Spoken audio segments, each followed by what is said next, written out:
할렐루야. 하나님의 은혜가 함께하기를 간절히 바랍니다. 한 사람이 아주 고통스러워하고 괴로워하는 한 사람이 있습니다. 그 이유는 그에게 아들이 있는데 아들이 간질에 걸린 거예요. 근데 이 간질에 걸렸는데 이것으로 끝나는 것이 아니라 이 아들이 고생을 많이 하고 또 불길에 뛰어들기도 하고 또 물에 자빠지기도 하는, 그래서 이 아들이 자기의 몸을 자기의 의지대로 움직여지지 않고 자기의 몸이 귀신에 의해서 움직여지는 그러한 고통스러운 삶을 살아가고 있는 거예요. 근데 그런 아들을 지금 이 아버지가 데리고 살고 있으며 보고 있는 거예요. 그러니까는 너무너무 괴롭죠. 근데 이 아버지가 이 아들에게 있는 이 고통의 문제를 해결하기 위해서 얼마나 백방 노력을 했고 얼마나 많이 수고를 했겠어요. 근데 방법이 없는 거예요. 해결이 안 되는 거예요. 고쳐지지가 않는 거예요. 그러니까 이 아버지가 소문 듣고 예수님을 찾아온 거예요.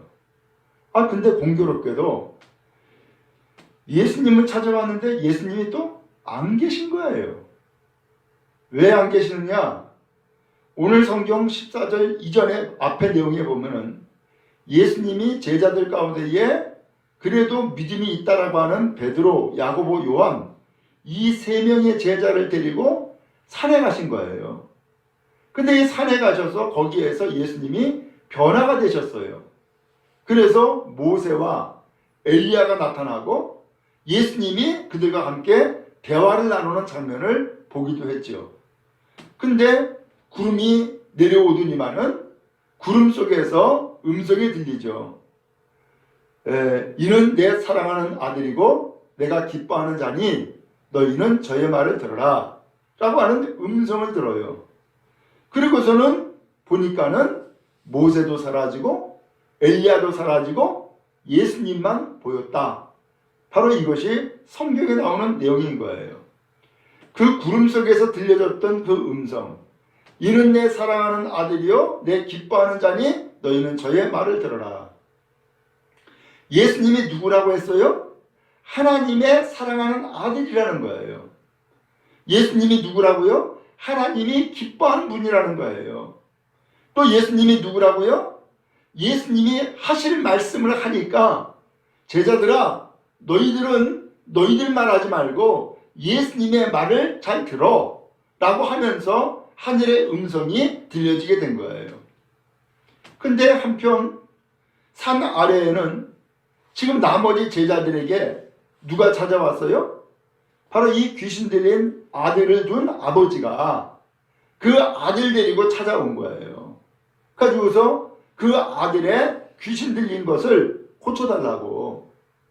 그러니까 나머지 제자들이 자기네들이 이 귀신을 좀 추방하고 이 아들을 고쳐봐야겠다 하고서는 이 제자들이 이 귀신을 내어쫓기 위해서 온갖 수고를 다한 거예요.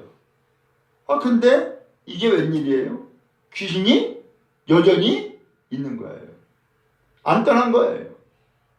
그리고 이 아들은 간질로 심히 고생하고 불길에도 뛰어들고 물길에도 뛰어들어가지고서 빠지기도 했다고 했는데 이러한 고통의 문제가 해결이 안 된 거예요. 그러면서 다른 성경에 보면은 이 제자들이랑 바리새인 서기관들이랑 서로 논쟁을 했다라는 내용이 나와요. 그런데 그런 가운데에 예수님이 그 제자 셋과 산에서 내려오신 거예요. 웅성웅성하고 떨썩하잖아요. 사람들이 구경하러 모여있고. 그래서 예수님이 무슨 일이냐? 라고 물으니까 이 아이의 아버지가 이야기를 하는 거예요. 예수님, 내 아들이 간질로 심히 고생하고 불길에도 뛰어들고 물길에도 뛰어들어가지고서 고생을 이만저만 하는 게 아닙니다. 그래서 이 귀신을 내쫓아달라고 예수님 찾아왔는데 예수님이 안 계셔서 제자들에게 부탁을 한 겁니다. 근데 제자들이 귀신을 내쫓지 못합니다. 그러면서 실망한 이야기를 하는 거예요. 그런 말씀을 듣고서는 예수께서 말씀하신 거예요. 17절이에요. 한번 17절을 같이 읽도록 하겠습니다. 시작. 예수께서 대답하여 이르시되 믿음이 없고 패역한 세대여, 내가 얼마나 너희와 함께 있으며 얼마나 너희에게 참으리요, 그를 이리로 데려오라 하시니라. 아멘. 예수님이 이 제자들에게 먼저 꾸짖는 말씀을 하는 거예요. 믿음이 없다는 거예요. 패역한 세대요. 그 말로 악한 세대라는 거예요. 그러면서 내가 언제까지 너희와 함께 있어야 돼? 그리고 얼마나 내가 기다려야 돼? 라고 하면서 예수님이 꾸짖어 말씀하시는 거예요. 오늘 이 제자들, 우리가 알듯이 예수님을 따라다니는 일을 위해서 그는 모든 것을 버려둔 그러한 제자들 아니에요? 각오하고 결단하고 예수님께 소위 올인한 제자들이란 말이에요. 그런데 이 제자들에게 믿음이 없다라고 꾸짖는 거예요. 내가 얼마 동안이나 있어야 돼? 언제까지 기다려야 돼? 그러면 예수님은 지금 늘 함께 하시는 것이 아니라 이제는 떠나실 때도 있다라고 하는 것을 말씀하고 있는 것 아니에요? 그리고 얼마나 기다려야 돼? 소위 말하면 이 제자들이 귀신을 내쫓을 수 있는 능력이 있기까지 얼마나 기다려야 되느냐라고 하는 것을 예수님이 말씀하신 거예요. 오늘 문제는 뭐예요? 이 아이에게 귀신 들린 것도 문제지만, 문제는 이 제자들이 귀신 들린 이 아이에게 귀신을 내쫓지 못한 것이 또한 문제였다는 것을 예수님의 말씀을 통해서 확인할 수 있는 것이죠. 오늘 주님은 무엇을 우리에게 원하고 계세요? 우리가 예수님을 믿고 예수님을 따르는 사람이기에 주님의 제자라고 한다면 오늘 주님은 우리가 어떤 사람 되기를 원하세요? 믿음이 있는 사람 되기를 원하시고, 또한 악한 귀신을 내어쫓는 권세 있는 사람 되기를 원하시고, 모든 병과 약한 것을 고치는 능력이 있는 사람 되기를 원하셨다는 것을 알 수 있게 되죠. 주님은 오늘 우리가 약한 사람 되는 것을 원하신 것이 아니라 믿음이 있고 강한 사람 되기를 원하고 계심을 알 수 있어요. 그러므로 여러분, 오늘 우리 모두 다가 주님 앞에서 다시 한번 힘을 얻고 믿음을 갖고 또한 주님께서 우리에게 원하시는 사역들을 능히 감당해 나가는 일꾼들이 다 될 수 있기를 간절히 바랍니다. 이제 예수님께서 이 아이를 데리고 오라는 거예요. 그래서 아버지가 아이를 데려왔어요. 그러면서 예수님께서 이 아이를 보시고서는 18절에 뭐라고 되어 있냐면은 꾸짖으시니 라는 말씀이 나와요. 누굴 꾸짖었을까요? 아이예요? 귀신이에요? 당연히 귀신이죠. 예수께서는 귀신을 꾸짖었어요. 그랬더니 이 귀신이 떠나간 거예요. 너무너무 간단했어요. 너무너무 쉬웠던 거예요.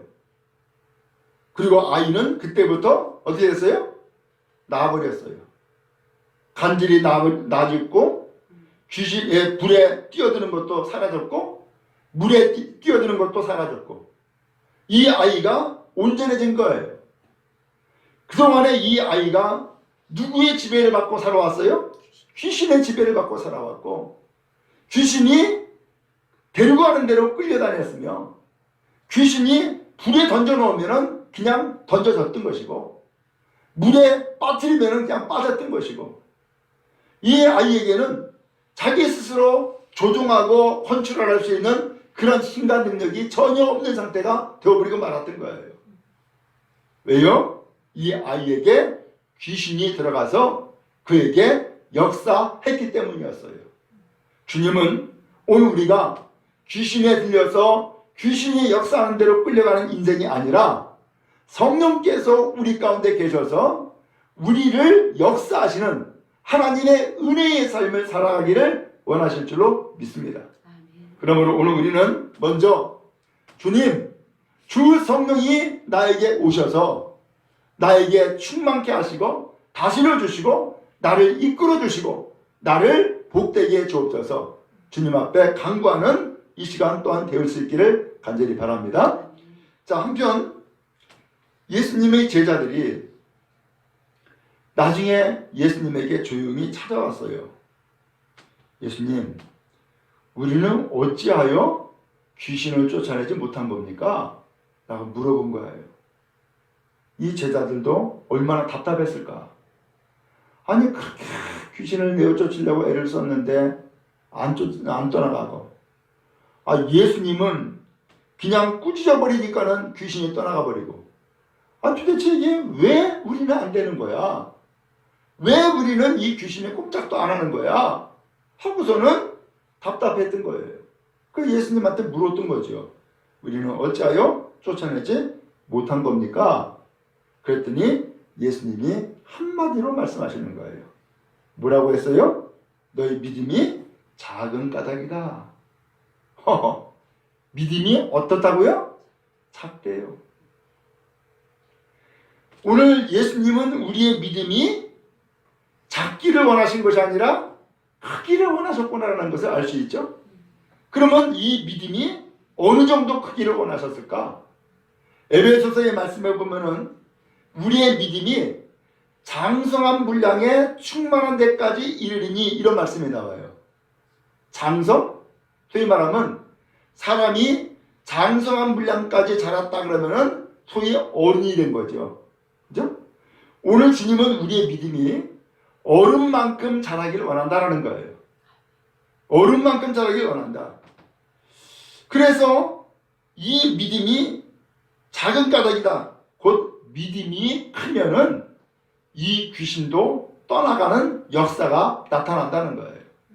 그러면서 하는 말씀이 진실로 너에게 이르는데 만일 너희에게 믿음이 겨자씨 한 알만큼만 있어도 라고 하는 표현을 했어요. 여러분 겨자씨가 얼마나 작은지 아시죠? 좁쌀보다도 더 작아요. 좁쌀이 한 5분의 1쯤 될까? 좁쌀보다도 작아요. 그만큼 겨자씨가 작은데 그만큼만 있어도 이 산을 향하여 명령을 하면은 여기서 저기로 옮겨져라 그러면은 산이 옮겨진다는 거예요. 그러면서 너희가 못할 것이 없으리라. 너희도 할 수 있어 라고 말씀을 하는 거예요.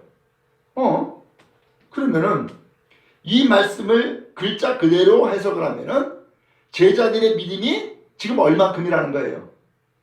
겨자씨 한 알만큼도 안 된다는 얘기 아니야. 그쵸? 기가 막히잖아요. 아니 예수님을 따르기 위해서 전 재산 다 버리고 직업 다 버리고 집도 떠나고 그리고 예수님만 쫓아다녔는데 그러면서 그렇게 결단하고 예수님을 따랐는데 지금 이 제자들의 믿음의 상태는 겨자씨 한 알만큼도 안 된다는 거예요. 야, 기가 막힌 말씀이죠. 그러면 주님은 오늘 우리의 믿음이 얼만큼 되길 원하신다고요? 믿음이 작은 믿음이 아니라 큰 믿음이 되기를 원하시는데 에베소서의 말씀에 보면은 장성한 분량이 이르기까지 믿음이 성장되기를 원하신다는 거예요. 근데 또 하나는 그만큼 어떤 양적인 부피로서의 장성한 분량이라고 하는 표현도 쓸 수 있지만 중요한 것은 여기서 믿음을 말씀하실 때에 겨자씨 한 알만한 만큼만 있어도 라는 표현을 했어요. 여러분 겨자씨가 심겨지면은요 거기에서 뿌리가 내리고 싹이 나고 하면은 이 겨자씨가 1m 한 2m까지 자란다는 거예요. 이것이 겨자씨가 2m까지 자란다는 거예요. 그러면 도대체 씨는 좁쌀보다도 작은데 어떻게 그렇게 큰 나무가 될 수 있을까요? 이유는 뭐예요? 그 씨에 뭐가 있는 거예요? 생명이 있기 때문이었던 거예요. 그러니까 예수님께서 너의 믿음이 겨자씨 하나만큼만 있어도 된다 라는 말씀은 너의 믿음이 생명이 있는 믿음이라면 이 산을 명해서 옮겨져라 그러면 옮겨진다는 거예요. 그러면서 너희가 못할 것이 없다, 너희도 할 수 있어 라는 말씀을 하고 계시는 거예요. 그러니까 예수님의 말씀의 진짜 뜻은 겨자씨 한 알에 있네. 큰 믿음이 아니라 겨자씨 한 알만큼의 믿음을 얘기한 거네. 겨자씨 한 알의 믿음이 뭐예요? 생명이 있는 믿음. 생명이 있는 믿음이라면 산을 명하여 옮겨져라 그러면 옮겨진다는 거예요. 그러면 여기에서 앞에 17절에 믿음이 없고 패역한 세대라고 하면서 믿음 얘기했고, 20절에 너희 믿음이 작은 까닭이다, 믿음이 겨자씨 하나만큼만 있어도, 믿음 이야기를 지금 3번에 걸쳐서 말씀했어요. 그럼 여기서 믿음은 도대체 무슨 믿음이에요? 우리는 믿음 그러면은 그야말로 나에게 어떤 능력이 있는, 그래서 어떤 큰 권세를 가지고 있는 그런 믿음을 생각해요. 그렇죠? 내 중심이라고. 그런데 주님이 말씀하고 있는 이 믿음은 내가 능력이 있는 것이 아니에요. 내가 권세가 있는 것이 아니라 예수께서 하나님의 아들이시고 예수께서 구세주로서, 예수님은 모든 사탄 마귀의 권세를 물리쳐 이기신 분이다 라고 하는 믿음인 거예요. 곧 내 믿음이 아니라 주님이 그런 분이다 라고 하는 것을 내가 인정하고 믿고 확신하는 믿음을 이야기하고 있다는 거예요.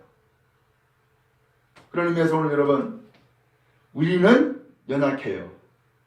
그러나 주님은 강하신 분이에요. 그러므로 중요한 것은 오늘 우리의 믿음이 내 믿음이 아니라, 소위 말하면 내가 능력이 있고 내가 권세가 있고 내가 힘이 있는 내 믿음이 아니라, 능력이 있고 권세가 있으신 악한 마귀를 물리쳐 이기시는 승리하신 예수님을 향한 믿음을 말씀하고 있는 거다라고 하는 거예요. 그러므로 중요한 것은 예수님이 누구신가를 믿는 거예요.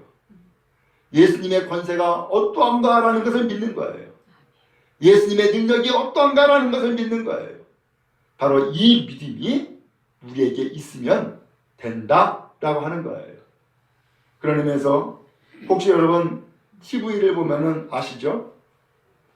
TV에 키면은 별의별 내용들이 다 나오잖아요. 근데 그 TV를 켜려면은 전기에다가 연결을 해야 돼. 그리고 리모컨을 켜야 되죠? 그래서 리모컨을 누르면은 텔레비가 딱 켜져요. 리모컨이 능력이 있는 거예요? 아니죠.